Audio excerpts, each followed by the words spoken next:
పాత్రికేయ మిత్రులకు అందరికీ కూడా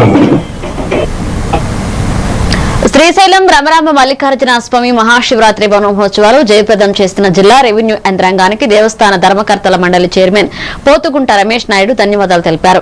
కడప జిల్లా రాజంపేటలో ఆయన మీడియాతో మాట్లాడుతూ 6,96,996 మంది స్వామి అమ్మవార్లను దర్శించుకోవడం జరిగిందన్నారు. చివరి 4 రోజులు 50 గ్రాముల లడ్డూను 4 లక్షల మంది భక్తులకు ఉచితంగా అందించామని ఆయన చెప్పారు.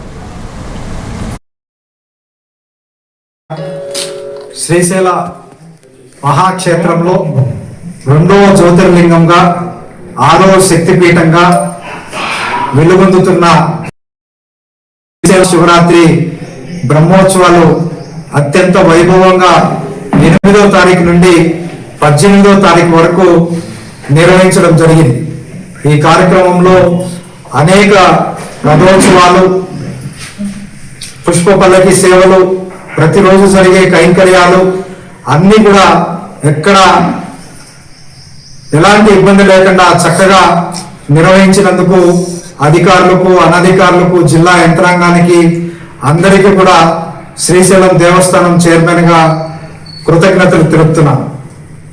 ఈ సంవత్సరం కాలినడకన ద్వారా 1,99,329 మంది భక్తులు నడుచుకుంటూ స్వామివారి దర్శనానికి వచ్చారు. 8వ తారీఖు నుండి 18వ తారీఖు వరకు మొత్తం 6,96,996 మంది స్వామి అమ్మవారిను దర్శించుకోవడం జరిగింది. అలాగే శివదీక్ష తీసుకొని ఇరుముడి కట్టుకొని 8వ తారీఖు నుండి 12వ తారీఖు వరకు స్వాములందరికీ కూడా ఉచిత స్పర్శ దర్శనం ఏర్పాటు చేయడం జరిగింది.